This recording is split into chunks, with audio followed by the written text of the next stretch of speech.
Welcome back to Freedom Watch. In Orange County, California, two police officers stand accused of turning a routine detention of a homeless man into murder. Kelly Thomas was allegedly tasered 4 times, then the cops allegedly hit him on the head, eventually killing him. These accusations come not from some human rights organization, but from the Orange County District Attorney, who has charged one of the officers with second-degree murder and the other with manslaughter. The DA himself is known for his strong backing of law enforcement, and he has a wonderful reputation throughout the country. But he has said that this case shows how Americans have the right to self-defense, even against the police. Here to explain this difficult and unpleasant situation is Orange County District Attorney Tony Rackauckas. Tony, it's a pleasure. Welcome to Freedom Watch.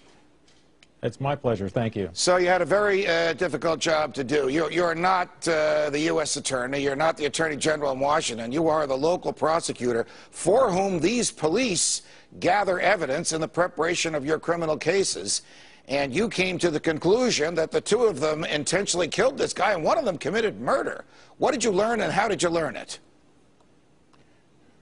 Well, what you're saying is all correct. And yes, what we have is a video surveillance camera in this parking lot at this Fullerton bus depot, and as well as the various police officers wearing digital audio recording devices. And so we were able to see what was taking place from the pretty much from the initial contact to the time that the contact turned violent, to the time that the victim here, Kelly Thomas, passed out from the use of force. From all that trauma. What force was used on him by the one officer whom you charged with second-degree murder? What do you say that officer did? What does the tape show him doing?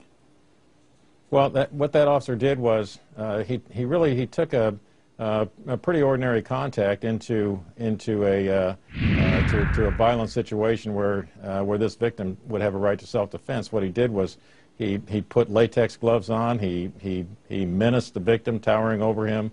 The victim, of course, was just sitting there, and he doubled his fist up, and put them in the victim's face, and said, "You see these? These fists are ready to F you up." And then proceeded. There was some more conversation, brief conversation after that, excuse me, and then he proceeded to get him by the arm, and at that point the victim, understanding he was it was going to be a beating as opposed to anything else, started trying to step away from the officer, and the officer then came after him with a baton and started tackling him. And another officer who was a little ways distant from there came and assisted taking him down, and then other officers came to the scene to come to the aid of that first officer. Why did the police take his life? He was homeless. He was defenseless. He was inoffensive. He had no weapon. What conceivable reason could they have had for killing him? Well, he was all of the things that you just said, and when they tackled him and he was squirming and resisting, they just we had the first officer as well as the second and third officer put so much weight on him. They put all their body weight on him, and it compressed his chest, and he couldn't breathe.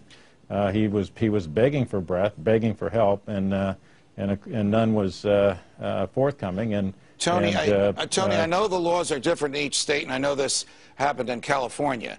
But what can an ordinary person do to resist unlawful violence when the violence is perpetrated by the police? Well, to begin with, we do have a United States constitutional right to be free from unlawful or unwarranted excessive force under color of law. So that part doesn't vary from state to state, and I think that citizens, or everybody, not just citizens, but we all have a right to self-defense. So, the difficulty, of course, is I wouldn't want to suggest to people that whenever they disagree with a police officer, they have a right to self-defense. They don't. As long as the officer is doing a lawful duty and using reasonable force, we have a duty to submit to that. So it's a very, very tough problem. But a police officer is not entitled to to just say, I'm going to beat you up and proceed get away to do with that. You can defend yourself, or you're not entitled to commit a crime against the person. Tony Rackauckas, the District Attorney from Orange County, California, we appreciate you joining us. Thanks very much. Well, thank you very much.